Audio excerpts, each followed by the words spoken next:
Sup guys, let's do this.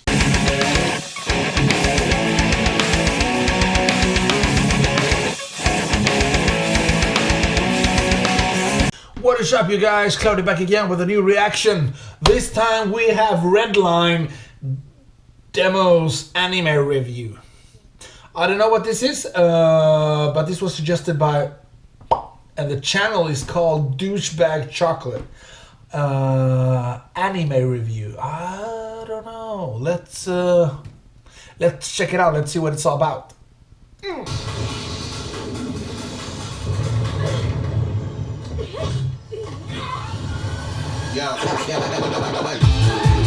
What?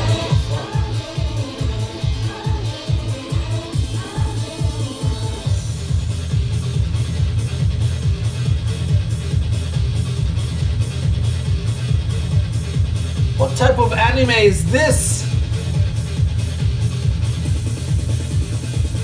Hey, I'm done wishing the podcast. A great man once said, Okay. The only thing worse than being made to watch a crappy movie is being made to watch a crappy movie that everyone else thinks is great.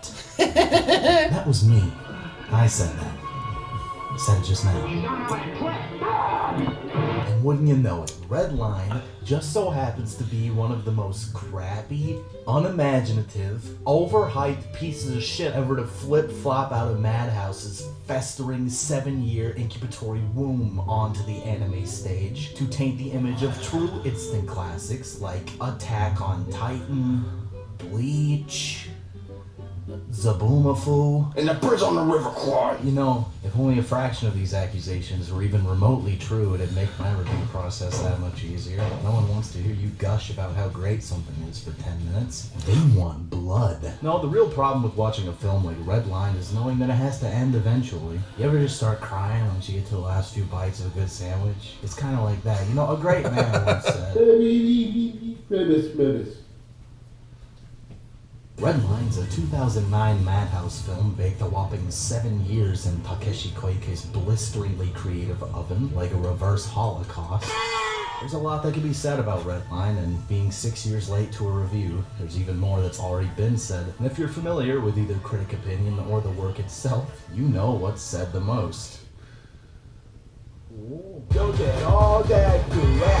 my opinion, one of the marks of being a halfway decent objective reviewer is having the moxie to get a point across without making glittering generalized statements like, it was dumbass. And because I consider myself neither vaguely decent nor faintly objective, I can happily get away with saying things like, this is probably one of the most technically impressive showcases of frame-by-frame animation I've ever seen. Trust me, I'm the one in the editor right now, looking at it frame by frame. I'm pretty fucking impressed. Usually a film struggles to keep animation quality and creativeness consistent with its opening scene, and Redline is one of those few films that intentionally one-ups itself visually every step of the way. There's always something happening within every scene. No one even sits still during the dialogue. It's absolute chaos, and it's all strung together so well. They wanted the audience to know that they not only had a budget, but had the talent and mind to turn every frame into a spectacle that'd make the viewer feel ashamed for turning away to scratch their balls for 2 seconds. The plot goes a little something like this. Despite incredibly sophisticated technological advancements, there's still a commercial market for hardcore, traditional, fuel-powered land races. A desire to see things go fast or go boom, or go both. Redline is the name of the biggest and most well-known land race in this racing community, and our protagonist JP just so happens to be one of these old-timey racers. Worth noting, he also has a glorious pompadour, and pompadours are baller as all hell. But surprisingly, his image is the last aspect of his character that really made the biggest impression on me. JP's a great lead for a film like Redline because he's a kid at heart and always looking for ways to keep himself entertained and have fun in between putting his life on the line. And that's a good attitude to have when the audience is here watching a film like Redline for the same reason. The script could have taken a much darker and drab route to fit with the monster and warring faction subplots that run alongside the main story, but for the most part it doesn't. It stays fun, wacky, classy, and colorful, while reminding you that it is still a mature and largely adult experience, and I somewhat feel like JP is the underappreciated glue that helps to keep all this dark and gritty maturity bound together, with his laid-back and hard-on-sleeve demeanor. Based on the cover art and stills I'd seen, I thought JP was gonna be this cocky, obnoxious, space dandy bastard, and he's really not. And as much of a dandy fanboy as I am, I was happy about that. If I was held down and pressured into using a single term to describe Redline, that'd be a very strange and specific scenario, hopefully uninvolved involved with any form of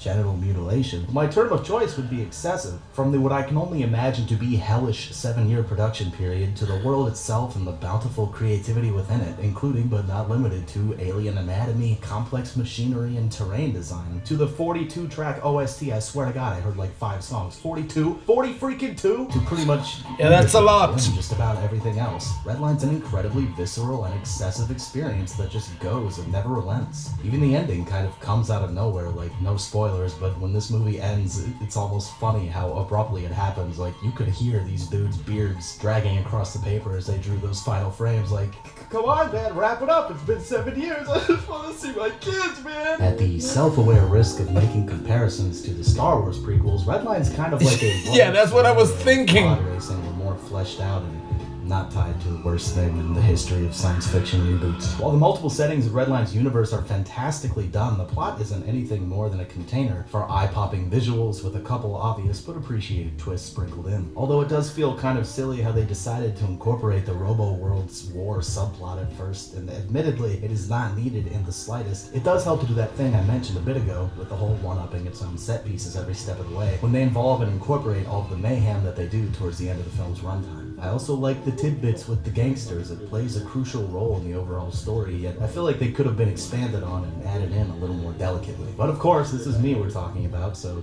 don't take it lightly when I say that for what it's worth, this is one of the completest action-driven packages you're ever going to get. Also, I guess the romance segments felt kind of shoehorned in, and I might have ended the film a little differently in that regard if I were in charge. Also, if I were in charge of the subtle phallic imagery, I would have gone a little less phallic and a little more subtle. Really, nigga? The original musical compositions contributed a lot as well, and being a huge atmospheric music snob, I honestly couldn't find it in me to really complain about this lovingly orchestrated and appropriately crafted poppy high-octane techno mix of 40 freaking 2 tracks. I've said it before and I'll say it again. Inappropriate musical implementation can ruin a hype boner pretty easily. It's a fragile balance. Thankfully, Redline knocks it out of the park with its stellar soundtrack. This review is pretty bare bones, and I want you guys to know that. I'd like to make future Redline videos detailing and breaking down some of the more complex design choices and directorial perspectives such as camera angles and maybe even animation analysis, since there's just so much to appreciate the further you dig. But at this point, I think I've summarized a fair point. For the most part, Redline is one of those movies that just feels like everything's in its right place. It's a surface level experience that continuously achieves its goals as an explosive blend of everything great about action film. And at this surface level is a showcase of brilliant teamwork and group understanding that's rarely seen, not only in anime, but the film crew world as well. The people behind this project communicated and resonated with each other to create something truly unique that will surely stand the test of time as one of the best action racing films ever produced. A fresh and expressive tale of friendship, following your dreams, taming the untamable, testing the untestable, and doing the undoable. And if that doesn't sound like your cup of coffee or green tea, you can leave my tea party. Coffee, green tea. Alright, I just wanted to play this clip. I didn't know how else to incorporate it. I recently pulled a pretty glorious haul that I managed to get away with paying a whopping $4 for. And aside from the wealth of condescending green text implications bullying my choice to purchase one of the best feel-good slice of life releases in recent memory, there was an almost overwhelming cry for a Redline review, which I must admit took me by surprise, since most people hear Redline and think, ain't that the anime Fast and Furious where Paul Walker was replaced with Space Dandy and Vin Diesel replaced with, oh no, yeah, that's still Vin Diesel. So congrats. When I'm not publicly humiliating my fan base, I'm here getting a little choked up of how classy you can all be. Although that just might be the alcohol setting. I know I say this all the time, but hit me up and let me know what you'd like to see me review next or do a should you watch on. Follow me on Twitch if you like video games. We're over there all the time now. Is this how it feels to be a tampon? Is this what girls are like? Can we get these young girls out of their pajamas first? And then we'll play some chivalry. Sounds about right. We have tons of fun. Also, love them or hate them, I struck a deal with Crunchyroll, so if you've ever wondered what it's like over there, you can follow my fancy link for a free trial. And for the love of God, this video got you jonesing or even half interested in Redline. Show Madhouse and the team behind it that we want more quality like this and just buy it. It's a steal at like $10.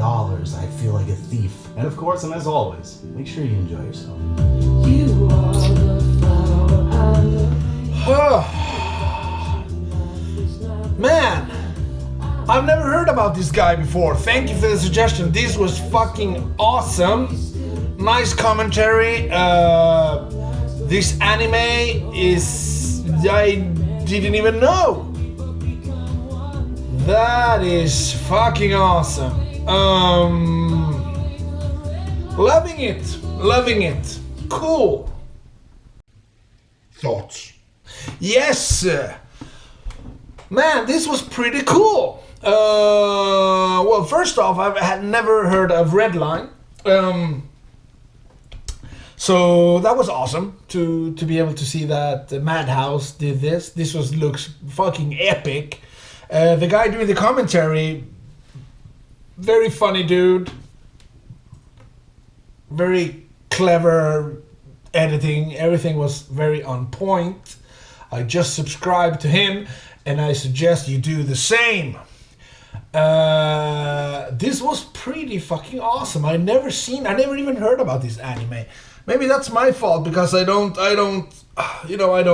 watch anime that often. I guess, and I'm not that into that, and I'm not into that scene anymore. Kind of, I've been in before, but I've never been like this super fan. I've seen anime since I was a little kid. That's saying a lot because I'm old. And I've always had anime like in my life, but not to that extent that I have to watch every fucking thing.